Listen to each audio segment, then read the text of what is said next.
Hi there, I'm Martha Van Dam, and this is Living Beyond. And today we're continuing our talks about living beyond betrayal.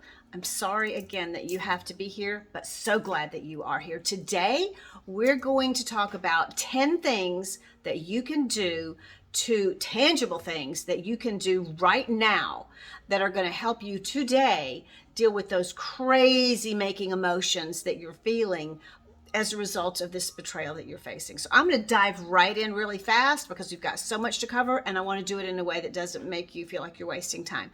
So I'm going to fly through these pretty fast. Number one, I cannot strongly suggest enough that you find a good counselor to talk with and to help you through this process. Please understand that the trauma of betrayal is a wound, and it's a deep wound, and if we don't deal with it in a healthy way, it will continue to come up and damage us. It will continue to come up and cause trouble, whether it's now, 5 or 10, 20 years from now. So I cannot strongly more suggest deal with a counselor as you go through this difficulty. Number two, a friend. The issue of betrayal tends to be one of those things that we don't feel like we can talk about. And it is imperative that you don't go through this in a vacuum completely by yourself. Now, I realize it might be really difficult for you to find someone that you feel like you can trust with this information. But look closely and see if you can find a close friend. Try to stay away from immediate family members. If you choose to stay in the relationship, with time, it might be uncomfortable and difficult if you have family members who know what has gone on with you.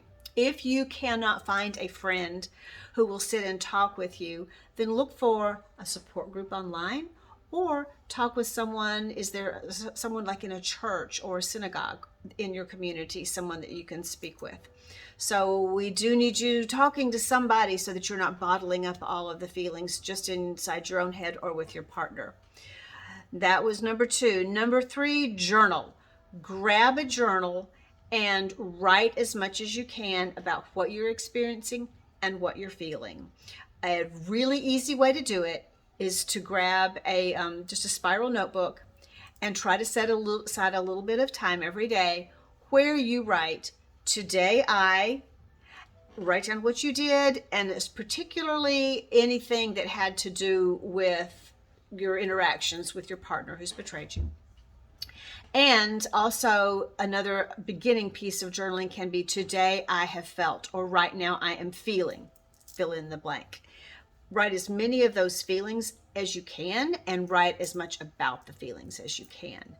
You'd be surprised how much this helps your brain to process the trauma that you've dealt with. This really is not just like a good idea. It's a very helpful technique that is going to make a difference as you process what's happening with you. It does not matter if you're writing on longhand on paper or if you're keeping a journal online or on your computer.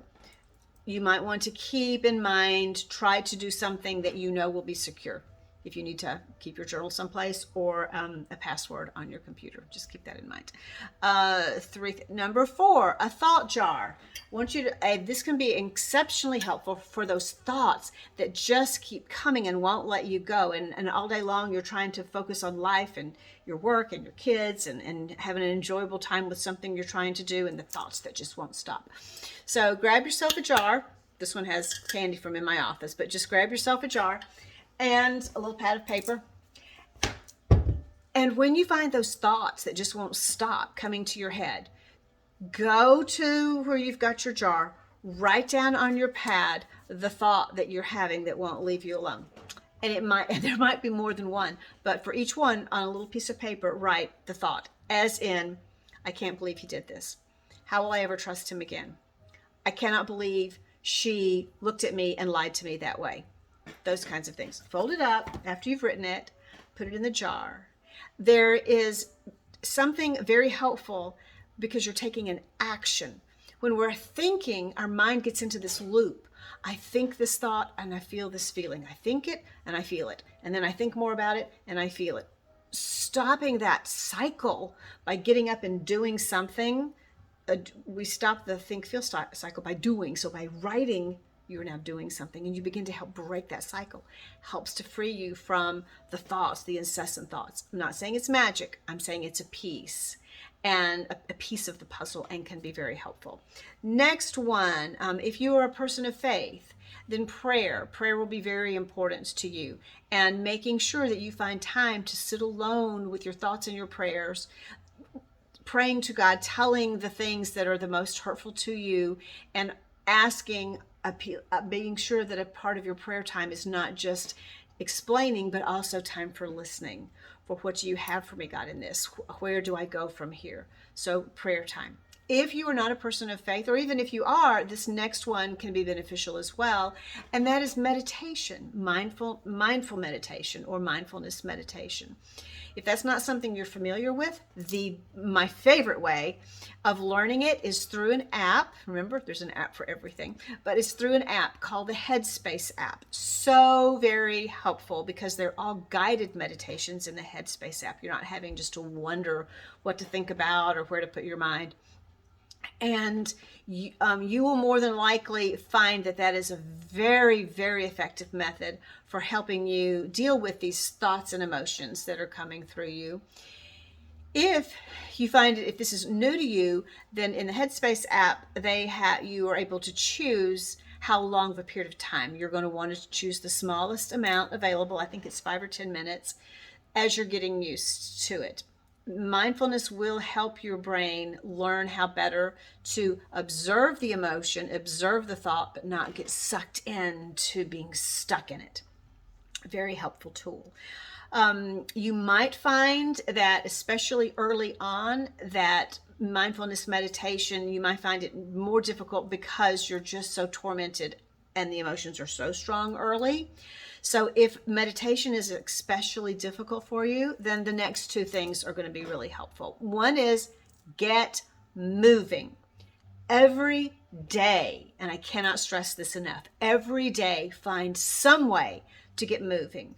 Whether it's taking a walk, taking a bike ride, taking a run or a hike, whether it is doing yoga or Pilates or Zumba, anything that gets your body moving, your heart rate up a little bit, stretching those long muscles, whether it's arms or legs or both, anything that gets you doing that, exceptionally helpful. Make that one of your non-negotiables. I will do this today. It does not matter which kind. It doesn't have to be inside or out, although there's also an added benefit to moving outside if you can get outside. But if you've got little kiddos around you and you can't just easily get out, then find a yoga or Pilates video on YouTube. Do it on the floor with your kids around. Or stick them in a stroller, take them outside. If you have the thing that goes behind the cart that goes behind the bicycle, put a child in and get going. Get moving. Next one, something that is especially helpful if meditation is more difficult, is emotional freedom technique, EFT. To learn about this, look on YouTube, look up videos of how to tap or tapping videos. You'll find a plethora of them. But what it amounts to is you use the pressure points in the body, the same ones or many of the ones that are used during acupressure or acupuncture. As we activate those points, science now explains to us and is strong evidence proof that by using these points to tap on, we calm the amygdala in the brain. We activate the parasympathetic nervous system, which is our calm down nervous system. It is quite amazing to see how this works. And you will find a lot of help in those videos. You also can look for an app called the Tapping Solution, created by Nick and Jessica Ortner, a brother and sister team, who have made tapping so much more available to all of us. Very helpful. Keep a gratitude list. You're going to find that your mind, with something this difficult that's going on for you, your mind is going to naturally gravitate toward every negative thing that you see around you. By keeping a gratitude list, you're going to help your mind keep a more balanced picture of what life is like around you. So here's my challenge to you. My challenge for the gratitude list is for you to find 1,000 things that you can be grateful for. Now, I don't mean right now. I mean, just determine that every day you're going to pull your notebook out that you're using for a gratitude list. You're going to add 2 or 3 things, and watch that list grow. Over time, your brain will, you will help create an environment where your brain is looking more for the things that you can be grateful for. We want your brain having just this balanced view. Yes, this awful, horrible, difficult thing has happened to you, but that's not all there is in life. It's not all there is in your world. And by keeping a gratitude list, you'll help your mind stay in a more balanced position where it's acknowledging and recognizing you can't get away from the pain and this difficulty that you're facing.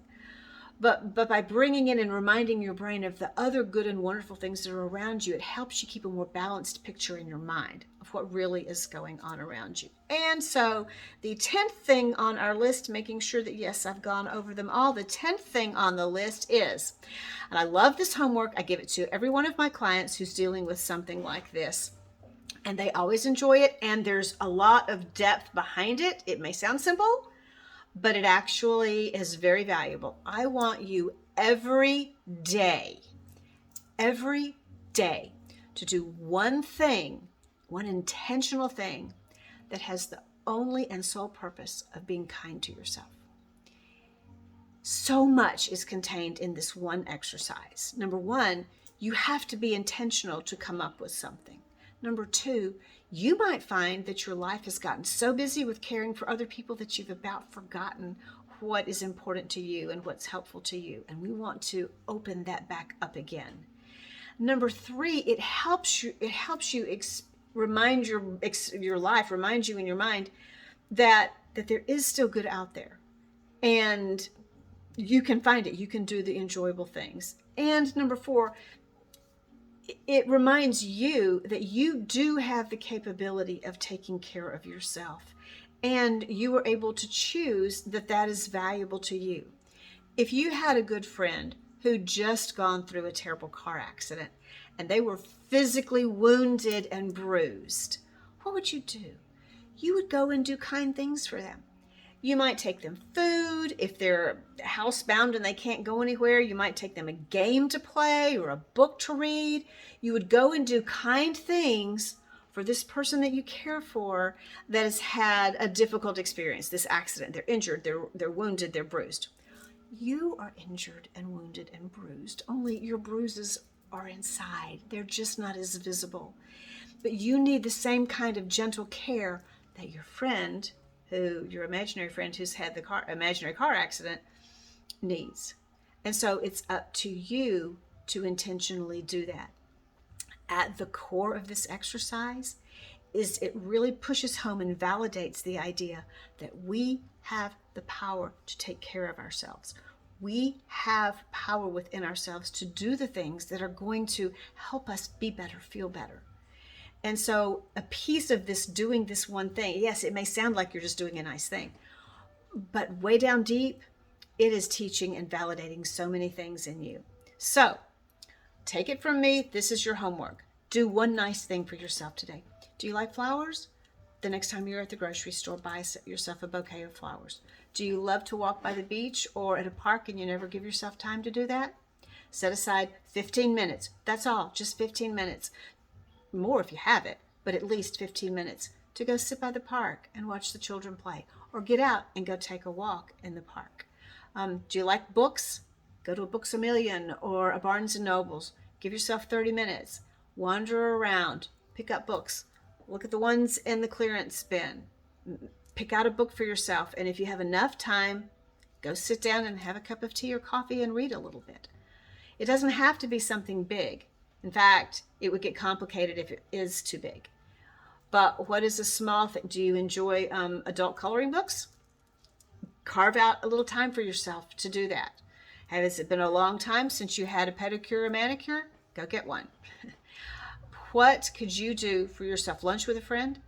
What could you do for yourself that you would find a little bit enjoyable? Do it.